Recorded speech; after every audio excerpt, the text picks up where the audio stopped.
Book supernatural, इसका हिंदी में अनुवाद है अलौकिक, अध्याय 61, 3 गवाह 1952। मीटा ब्रनम ने फिर से खटखटाया। बिल, क्या आप ठीक तो है ना? हाँ, उन्होंने उत्तर दिया। अंदर आ जाओ।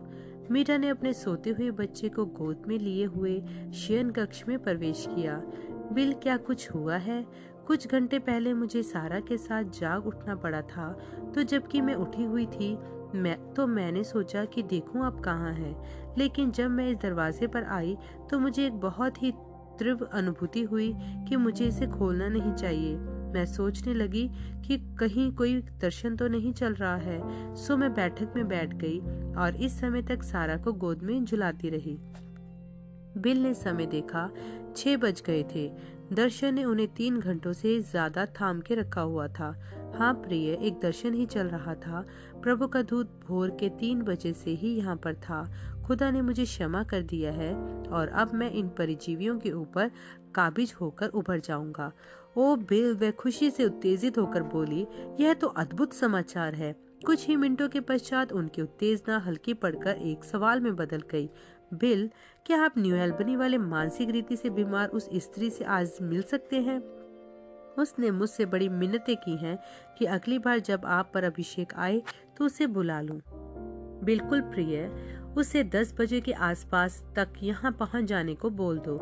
इस सुबह पहली चीज जो मुझे करनी है वह यह है कि मुझे बैंक जाकर अपने आयकर के लेखे जोखे के लिए उन चेकों को देखना है।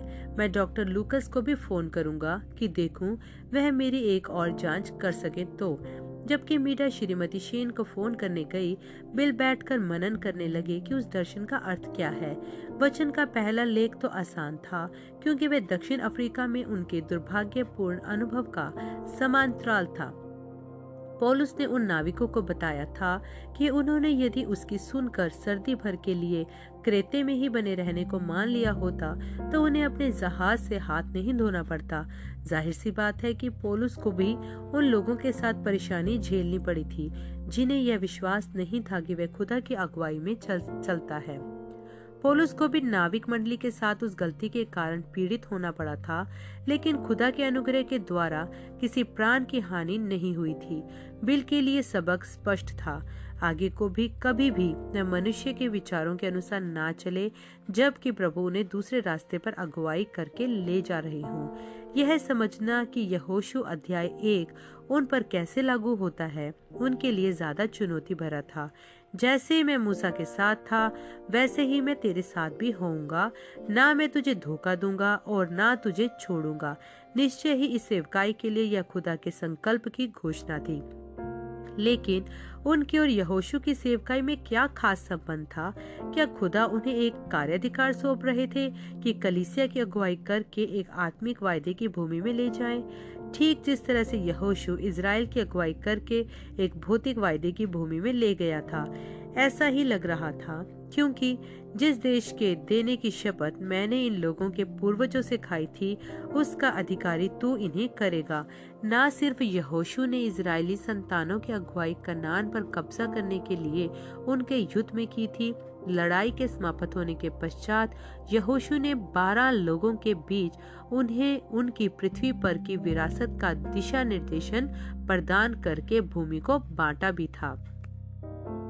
पौलुस प्रेरित के अनुसार खुदा ने मसीही कलीसिया को एक आत्मिक मिरास का वायदा दिया है।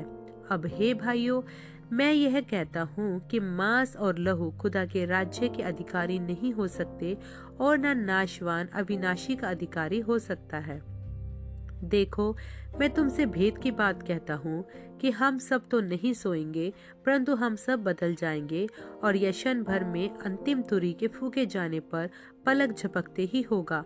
क्योंकि तुरही फूकी जाएगी और जो मर चुके हैं वह अविनाशी दशा में उठाए जाएंगे और हम बदल जाएंगे।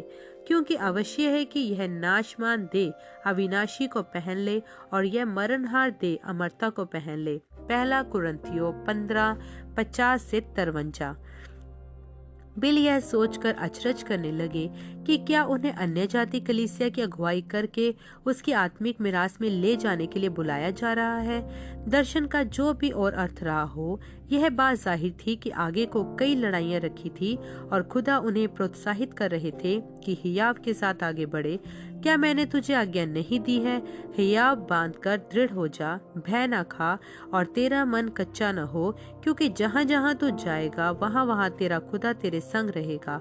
अपनी कलम उठाकर बिल ने उस दर्शन का वर्णन अपनी स्कोफील्ड रेफरेंस बाइबल की पिछली दफ्ती के अंदरूनी ओर लिख लिया, ताकि वह इसे हमेशा याद रख सके और वह उनके साथ रहे। सुबह के नाश्ते के दौरान बिल की सास गुजरते हुए पूछने के लिए उनके घर रुक गई, यहाँ पर सब कुछ ठीक ठाक है ना? आज सुबह मैं रात के बर्तन धोने के लिए सिंक पर पहुंची और मुझे ऐसा महसूस हुआ कि प्रभु मुझसे कह रहे हैं, बिल के घर जाओ, कुछ घटित हुआ है। जब बिल ने श्रीमती ब्रॉय को सूरज निकलने से पहले स्वर्गदूत के कई बार आकर उनसे मुलाकात करने के विषय में बताया, बिल को याद आया कि बाइबल कहती है, जैसे 2 गवाहों के मुंह से या 3 गवाहों की गवाही से ही किसी मामले को सुलझाया जाएगा। व्यवस्था विवरण 19 की 15, मत्ती 18 की 16। यहाँ पर है उनकी दूसरी गवाह इस बात की पुष्टि करते हुए कि जो स्वर्गदूत ने उनसे कहा वह सत्य है। जब नाश्ता समाप्त हो गया, बिल ने डॉक्टर लूकस को फोन किया। मैं आज सुबह अपनी एक जांच कराना चाहता हूँ। किस चीज की? अब मुझ में वह अमीबा नहीं है। हाँ, तुम्हें वह है। एक बार जब किसी व्यक्ति में वह नन्हे शैतान घुस जाते हैं तो वह फिर उनसे जीवन भर ग्रसित रहता है। आज सुबह प्रभु यीशु ने मुझे मेरे लिए कुछ किया है। मैं चाहता हूँ कि आप एक बार और मेरी जांच कर लीजिए। डॉक्टर लूकस झिझके। ओह अच्छा, मैंने पिछले दिन ही तो आपकी जांच की थी। आपकी आंत उन परजीवियों से पूरी तरह से भरी पड़ी है, लेकिन यदि आप फिर से अपनी जांच करवाना चाहते हैं, आज दोपहर को आ जाइए और मैं एक बार फिर देख लूंगा। बिल ठीक उसी समय बैंक पहुंच गए जब वह खुल ही रहा था। उनके काम में ज्यादा वक्त नहीं लगा। दरवाजे से बाहर निकलते हुए उन्हें अचानक से ऐसा महसूस हुआ जैसे कि उन्हें अभी वहां से रवाना नहीं होना चाहिए। लॉबी में किनारे की ओर पहुंचकर उन्होंने चुपचाप प्रार्थना की, प्रभु खुदा, आप मुझसे क्या करवाना चाहते हैं? अपनी बाह के नीचे अपना ब्रीफकेस थामे हुए वह 1 मिनट तक खड़े रहे।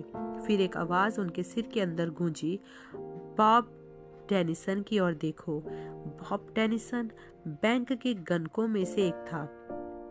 उससे उनकी जान पहचान बहुत समय पहले से थी। बॉब गणकों की खिड़कियों में से एक के पीछे अपना सिर झुकाए हुए खड़ा था। बिल चलकर वहां तक गए और बड़ी खुशी के साथ बोले, सुप्रभात बॉबी, आज सब चीजों का क्या हाल है? जब बॉब ने अपना सिर उठाया, उसकी आंखों में आंसू भरे हुए थे। बिली, मुझे नहीं पता कि तुम इसे कैसे लोगे, लेकिन आज सुबह मैं 3 बजे जाग उठा था और मैंने सपना देखा था कि मैं आपको अपनी समस्या बताऊंगा। अब आप यहाँ पर हैं, सो आशा करता हूँ कि आप बुरा नहीं मानेंगे। नहीं बॉबी, खुलकर बताओ। मेरे अपने लगभग सभी लोग कैंसर से मर गए हैं और अब मेरे अंदर उसके सभी लक्षण हैं। मैं पिछले कुछ दिनों से चिंता के मारे मर सा ही गया हूँ। बॉबी के दाहिने हाथ को अपने बाएं हाथ में लेकर बिल ने कैंसर की दुष्ट आत्मा के जोरदार संपन्नों को महसूस किया। बिल का बायां हाथ लाल होने के कारण सूज गया। बॉबी, आप प्रार्थना करते हैं कि यीशु मसीह तुम्हारी देह को छू ले। एक छोटी सी प्रार्थना के पश्चात संपन्न रुक गए। कैंसर जा चुका था। बिल ने सोचा, यह है मेरा तीसरा गवाह। जब तक वह लौटकर घर पहुंचे, श्रीमती शेन पहले से ही आ चुकी थी। चूंकि स्वयं गाड़ी चलाने में उन्हें घबराहट हो रही थी, उनके 2 मित्र उन्हें वहां पर लेकर आए थे। बिल ने उनसे बैठक में इंतजार करने को कहा, जबकि वह गुफा में जाकर श्रीमती शेन से बात करने लगे। एक बैप्टिस्ट आदमी भी प्रार्थना करवाने के लिए घर आया हुआ था। बिल उससे इससे पहले कभी नहीं मिले थे, लेकिन वह उसकी ख्याति के कारण जानते थे, क्योंकि यह व्यक्ति लुईविल केंटकी के लिए पेशेवर फुटबॉल खेला करता था। अब वह तिल्ली के कैंसर से मर रहा था, एक ऐसी हालत जिसके लिए चिकित्सा विज्ञान के पास कोई इलाज नहीं था। बिल ने उससे एक बेडरूम में इंतजार करने को कहा। बिल पीछे दरवाजे को खुला छोड़कर अपने अध्ययन कक्ष में आए। मीडा अगले कमरे में थी। श्रीमती शेन अपने हाथों को मलते हुए कमरे में चहलकदमी कर रही थी। बिल एक स्टूल पर बैठ गए। कैसी हैं श्रीमती शेन, कृपया बैठें। खुद को एक कुर्सी में धंसाते हुए वे हकलाती हुई सी बोली, भाई ब्रनम, क्या प्रभु का दूत यहीं पर है? हाँ बहन, हम उसकी उपस्थिति में ही बैठे हैं। अच्छी बात है। अब आप इस दुष्ट आत्मा को मुझ में से निकाल सकते हैं। मुझे ऐसा लग रहा है कि जैसे किसी भी समय जमीन अपना मुंह खोल कर मुझे निगल जाएगी। 1 मिनट जरा बहन, हमें यह देखने की भी जरूरत है कि हम निकाल किसे रहे हैं। पहले जरा थोड़ी सी बातचीत करते हैं। वे उनका दिमाग उस मामले से हटाना चाहते थे ताकि वह थोड़ी शांत हो जाएं। आइए आप और मैं जरा एक यात्रा करके आते हैं। नहीं, वह चीख उठी, मैं किसी यात्रा पर नहीं जा सकती। उनकी आवाज बदहवासी सी तीव्र हो गई। तसल्ली रखिए, बिल ने तुरंत शांत किया। मैं बात कर रहा था कि एक मानसिक यात्रा की। आइए वहां चलते हैं जब खुदा ने पुरुष और स्त्री को बनाया था और उन्हें अदन की वाटिका में रखा था। वह उनकी तंत्रिकाओं को शांत करते हुए कोमलता से बात करते रहे। जल्दी ही बिल को एक काली कार दिखाई पड़ी जो उन दोनों के बीच बड़ी तेजी से चलती चली जा रही थी। उन्होंने पूछा, क्या आपकी कभी कभार कार दुर्घटना हुई है? नहीं भाई ब्रनम, आपने ऐसा क्यों पूछा? ओह, मुझे कुछ दिखाई दिया था। उन्होंने बातचीत करना जारी रखा। जल्दी ही दर्शन भद्दे सच को जाहिर करते हुए फिर लौट आया। पिछले युद्ध के समय आपकी शादी हुई थी और आपके पति को जहाज के रास्ते फ्रांस में ले जाया गया था। आप अकेली हो गई थी और दूसरे आदमियों के साथ घूमने फिरने लगी थी। एक रात को आप एक काली कार में एक सुनहरे बालों वाले लड़के के साथ बाहर थी और आपने अपनी शादी की कसम तोड़ दी थी। वापस आते वक्त कार को एक ट्रेन से टक्कर लगते लगते बची थी जब वह एक क्रॉसिंग से पटरी को पार कर रही थी। श्रीमती शेर ने चीख मारी और फर्श पर ही ढेर हो गई। मीडा दौड़कर कमरे में आई यह देखने के लिए कि क्या हो गया है। बिल और मीडा ने मिलकर उस स्त्री की मदद करके उसे उठाया और एक कुर्सी पर बैठाया। फिर वह बहुत बुरी तरह से कांप रही थी और सिसकियों के साथ रो रही थी। भाई ब्रनम, आप इस बात को किसी भी और व्यक्ति को नहीं बताएंगे। बहन, ठीक यहीं पर आपकी समस्या की जड़ है और आपकी तबीयत में कोई सुधार नहीं होगा जब तक आप चीजों को ठीक नहीं करेंगी। मुझे इसकी कोई परवाह नहीं कि कितनी बार वे आपके लिए प्रार्थना क्यों न करें। वे खूब पैर पटक पटक कर चिल्ला चिल्ला कर आपको 50 गैलन तेल से भी अधिक अभिषेक क्यों न कर डालें, उससे कोई भी फर्क नहीं पड़ने वाला है। जब तक आपके जीवन में ऐसे गुनाह हैं जिसका अंगीकार नहीं किया गया है, उस शैतान को वहीं पर बने रहने का अधिकार है। यदि आप ठीक होना चाहती हैं, आपको अपने पति से उस गुनाह को अंगीकार करना होगा और उसे ठीक करना होगा। मैंने उसका अंगीकार कर लिया है भाई ब्रनम। मैं बहुत समय पहले ही इसका अंगीकार खुदा से कर चुकी हूँ। यह खुदा नहीं था जिसके विरोध में आपने गुनाह किया था। आप एक शादीशुदा स्त्री थी। आपने अपने विवाह के वायदों के विरोध में गुनाह किया है। भाई ब्रनम, मैं अपने पति को नहीं बता सकती हूँ। वह निश्चित रूप से मुझे त्याग देंगे। बहन, आप जानती हैं कि मैंने आपको सच बताया है। कोई भी और उस गुनाह के बारे में नहीं जानता है सिवाय आपके, उस सुनहरे बालों वाले लड़के के और खुदा के। आप मुझे बता चुके हैं कि आप पिछले 10 वर्षों से एक मनोरोग विशेषज्ञ के इलाज में है। वह इसे आप में से खींच कर नहीं निकाल सका, लेकिन आपकी समस्या यही है, यह बहुत गहराई से आपके अचेतन मन के अंदर पड़ा हुआ है। आप कभी भी चंगी नहीं होंगी जब तक आप अपने पति को इस विषय में नहीं बता देती और अपने विवेक को साफ नहीं कर लेती। मैं ऐसा नहीं कर सकती, वह सिसकने लगी। मेरे पास 3 बच्चे हैं। यह हमारे घर परिवार को तोड़ देगा। आपका घर परिवार तो वैसे भी टूटा ही है क्योंकि मानसिक रीति से आप अब बहुत समय तक संभली नहीं रह पाएंगी। आपके लिए तो भला यही होगा कि आप अपने पति को लें और उनसे बातचीत कर लें। मैं नहीं कर सकती, वह फफक पड़ी। मैं ऐसा कर ही नहीं सकती। बिल खड़े हो गए। यह अब आपकी अपनी बात है बहन। मैं वह सब कुछ कर चुका जो मैं कर सकता था। मैंने आपको बता दिया है कि खुदा ने मुझे क्या दिखाया और आप जानती है कि यह सत्य है। बाकी अब आप पर निर्भर है। अब मुझे जाना है और दूसरे कमरे में एक और आदमी से मिलना है जिसे कैंसर है। उसने मिन्नत की, ओ भाई ब्रनम, मुझे छोड़कर मत जाइए। अचानक बिल को श्रीमती सेन के बगल में ही एक आदमी खड़ा दिखाई देने लगा। वे ऊंचे कद का था, जिसके काले बाल सफाई से कंघी से बने हुए थे और वह एक सफेद जैकेट पहने हुए था, जिस पर उसके घूमकर पलटने के कारण बिल को लिखा दिखा श्रेवोले जो पीछे छपा हुआ था। बिल ने कहा, क्या आपके पति श्रीवोले कंपनी के लिए काम करते हैं? हाँ, वह रोते रोते बोली। वह एक ऊंचे कद का आदमी है जिसके लहरदार काले बाल हैं जिन्हें वह एक तरफ काटते हैं। हाँ, यह ठीक बात है। उनके पास भी आपसे अंगीकार करने के लिए ठीक यही गुनाह है। उसके साथ उछलकर उसके गालों पर आ गए। नहीं, मेरे पति नहीं कर सकते। वह तो चर्च के एक डीकन है। मैं नहीं जानता कि वह बाहर क्या दिखाते हैं। खुदा उनके हृदय को देख रहे हैं। युद्ध के दौरान जब आपके पति इंग्लैंड में जहाज से उतरे थे, उन्होंने एक लड़की के साथ रहना शुरू कर दिया था, लेकिन उनका उतना ही नहीं है। बस 3 दिन पहले ही वह एक काले बालों वाली औरत के साथ गुलछर्रे उड़ा रहे थे जो उनके ऑफिस में काम करती है। वह एक गुलाबी पोशाक पहने हुई थी। उन्होंने समुद्र के किनारे वाले एक पेड़ के नीचे अपनी हरी श्रीवोले गाड़ी को खड़ा किया, जिस पर इंडियाना की नंबर प्लेट लगी है, और ठीक उसी जगह पर उसने आपसे बेवफाई की, ठीक जिस तरह आप उससे कर चुकी हैं। मैं उस औरत को जानती हूँ। उसने गहरी सांस ली, और उस कार को भी। आपके लिए यही अच्छा रहेगा कि आप अपने पति को बुलाएं और उनसे इस मामले को बात करके सुलझा लें। जबकि बिल उस आदमी के लिए प्रार्थना करने को गए हुए थे जिसे कैंसर था, श्रीमती सेन ने अपने पति को फोन किया जो काम पर थे, और उनसे कहा कि आकर उनसे सड़क पर मिले। उनके दोनों मित्र उन्हें गाड़ी से उस जगह तक ले गए और तब तक रुके रहे जब तक कि उनके पति अपनी गाड़ी से नहीं आ गए। जब वे अंदर जाकर अपने पति के साथ आगे वाली सीट पर बैठ गईं, उन्होंने धीमे से कहा, मैं जानती हूँ कि मैंने आपको पिछले 10 वर्षों से बहुत परेशान किए रखा है, उस मनोरोग चिकित्सक के पास हर हफ्ते जा जाकर, लेकिन अब मुझे लगता है कि मुझे समस्या की जड़ का पता लग गया है। मैंने कभी भी कुछ ऐसा किया था, कुछ बुरा, कुछ ऐसा जिसका खौफ तभी से मेरे साथ बना रहा है। मुझे आपको बताना है कि वे क्या है, और मुझे आशा है कि आप मुझे माफ कर देंगे। जब उन्होंने अपने पति के सामने अपने गुनाह का अंगीकार कर लिया, तो उनके पति ने क्रोध पूर्वक बर्ताव करना शुरू कर दिया। तब उन्होंने आगे यह भी कहा, और 3 दिन पहले आप भी अपने ऑफिस वाली उस सेक्रेटरी के साथ नहीं थे?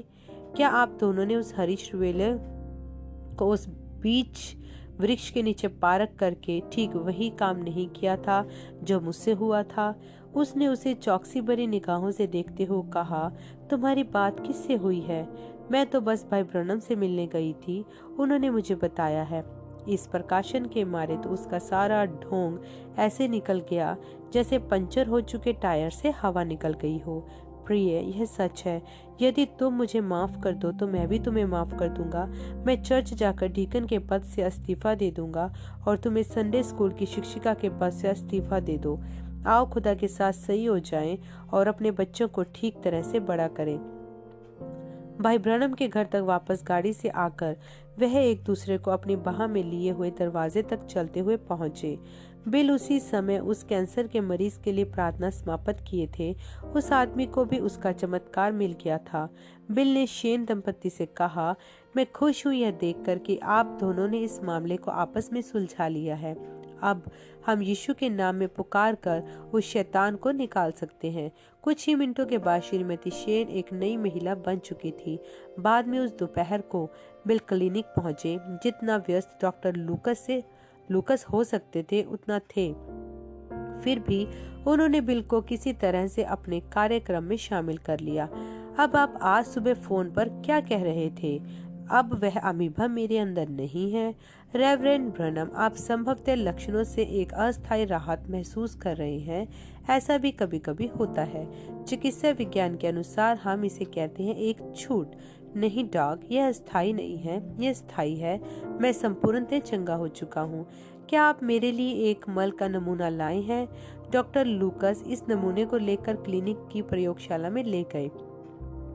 वे जल्दी ही लौटकर आए और बोले, मैं आपकी जांच भी करना चाहता हूँ। जब उन्होंने इस जांच को समाप्त कर लिया, वह बोले, रेवरेंड ब्रनम, अमीबा तो अभी भी है, पर अब वह सक्रिय नहीं है। मैंने ऐसा होते हुए इससे पहले कभी नहीं देखा है और मुझे बिल्कुल भी नहीं पता कि वह किस कारण से निष्क्रिय हो गए हैं। मुझे पता है, बिल ने हयाव के साथ कहा, प्रभु यीशु ने मुझे आज सुबह लगभग 3 बजे चंगा कर दिया है। डॉक्टर ने कहा, मुझे 3 महीनों तक लगभग आपकी नियमित रीति से जांच करनी होगी, इससे पहले कि मैं यह कर सकूं कि अब आप संक्रमित नहीं हैं। आप हर दिन मेरी जांच कर सकते हैं यदि आप चाहें तो। जब बिल बाहर प्रतीक्षालय में से गुजर कर जा रहे थे, उन्होंने देखा कि डॉक्टर लूकस के पार्टनर अपने ऑफिस के दरवाजे में खड़े हुए एक नर्स से बात कर रहे थे। श्रीमान ब्रनम, डॉक्टर ने कहा, आगे बढ़कर उनसे हाथ मिलाते हुए वह बोले, आपसे फिर से मिलकर अच्छा लगा। अपने मन में बिल ने प्रार्थना की, प्रभु, यदि आप चाहते हैं कि मैं इससे धर्म के विषय पर बात करूं, तो फिर काश यह उस विषय को चालू करे। मैं इसे इस पर थोपना नहीं चाहता हूँ। वह डॉक्टर बोला, आप उन कबीलों के विषय में क्या सोचते हैं जो अफ्रीका में हैं? क्या वे लगातार उन्नतशील नहीं होते जा रहे हैं? हाँ, मेरा विचार से वह हो रहे हैं। वहाँ पर बहुत सारे पूर्वी भारतीय हैं जिन्हें दक्षिण अफ्रीका में ले जाकर बसाया गया है कि नहीं? यह सही बात है। डरबन की तो आधी आबादी ही भारतीयों की है। मैंने उसके विषय में काफी कुछ पढ़ा है। वे हिंदू होते हैं, है ना? उनमें बहुतेरे हिंदू हैं, पर कुछ एक मुस्लिम भी हैं। वे भारतीय बुद्धिमान किस्म के लोग होते हैं। असल में तो मुझे लगता है कि महात्मा गांधी अब तक का सबसे बुद्धिमान व्यक्ति है जो कभी भी हुआ है। प्रत्येक व्यक्ति को अपनी धारणा रखने का अधिकार होता है, लेकिन इस बात पर मैं आपसे असहमत हूँ। मैं तो सोचता हूँ कि वह यीशु मसीह के थे। मैं शर्तिया कह सकता हूँ कि आपको उन हिंदुओं और मुस्लिमों को अपने धर्म में लाने में ज्यादा सफलता नहीं मिली होगी, है ना? ओ हाँ, हमें एक दिन में बस 30,000 धर्म परिवर्तन मिले थे। क्या? डॉक्टर के मुंह से जोर से निकला।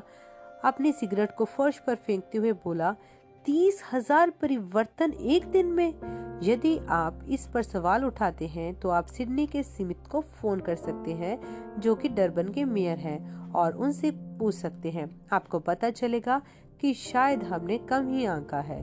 क्या आप निश्चित हैं कि वे हिंदू थे? उनमें से बहुतेरे हिंदू हैं। जब उन्होंने सर्वसम्मति खुदा की ताकत को अपने बीच में काम करते देखा, उन्होंने विश्वास कर लिया कि वह प्रभु यीशु ही हैं, ठीक जैसा कि मैंने उन्हें बताया था।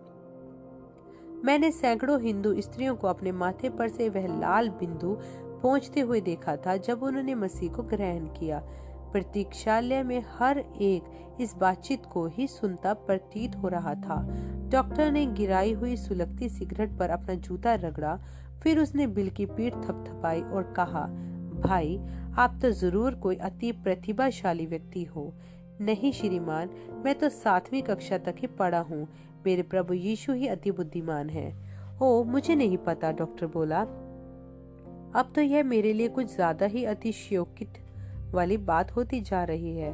मुझे माफ कीजिएगा डॉक्टर, आपके साथ इतनी खरी खरी बातचीत करने के लिए, लेकिन आप एक बात से चूक रहे हैं। आप एक बुद्धिमान आदमी हैं, ज्ञान से भरे हुए, लेकिन ज्ञान आपको एक हद तक ही ले जा सकता है। अदन की वाटिका में 2 वृक्ष थे, उनमें से एक ज्ञान का था और दूसरा था जीवन का वृक्ष। अब आदम ने जीवन के वृक्ष को छोड़कर ज्ञान के वृक्ष का फल खाया था। उसने स्वयं को अपने बनाने वाले से अलग कर दिया था। उस समय से लेकर अब तक मनुष्य उसी ज्ञान के वृक्ष में से ही खाता रहा है और वह उसे बर्बाद कर रहा है। उसने धातु बनाना सीखा, लेकिन उससे बनाया क्या? तलवार और तीर। फिर उसने बारूद की खोज की। कुछ ही समय बाद उसने मोटर गाड़ी का भी आविष्कार कर लिया। उसने तो उससे भी ज्यादा लोगों की जान ले ली जितनी बारूद ने ली। अब उसके पास अपने लिए एक परमाणु बम है, लेकिन यदि मनुष्य ने उनमें से कोई भी चीज इजाद ना की होती तो भी वह मरी जाता। नहीं, यदि वह जीवन के वृक्ष के साथ ही बना रहता तो नहीं मरता, वह हमेशा जीवित रहता। मृत्यु इसलिए आई क्योंकि वह जीवन के वृक्ष को छोड़कर ज्ञान के वृक्ष के पास चला गया था। लेकिन मनुष्य अभी भी हमेशा के लिए जीवित रह सकता है यदि वह वापस जीवन के वृक्ष के पास आ जाए, जो कि यीशु मसीह है। मैं इसके विषय में नहीं जानता, डॉक्टर बुदबुदाया। मैं इस शिक्षा के विरोध में नहीं हूँ, बिल ने समाप्त करते हुए कहा, लेकिन जो समस्या आप बुद्धिजीवी लोगों के साथ होती है वह यह है कि आप हर चीज पर तर्क वितर्क करना चाहते हैं। आप ज्ञान के विषय में उतना ही ऊपर चढ़ जाते हैं जितना चढ़ सकते हैं, लेकिन जब आप उतनी ऊंचाई पर चढ़ जाते हैं और अधिक चढ़ नहीं पाते हैं, तब फिर आप प्रत्येक उस चीज को ठुकरा देते हैं जिसे आप समझ नहीं पाते हैं। ज्ञान का वृक्ष ठीक है, पर जब आप उस वृक्ष पर उतनी ऊपर चढ़ जाते हो जितना चढ़ सकते हो, आपको चाहिए कि आप जीवन के वृक्ष पर कूद जाएं और फिर और ऊपर चढ़ते चले जाएं। खुदा के वचन में विश्वास इसी को कहते हैं। आमीन।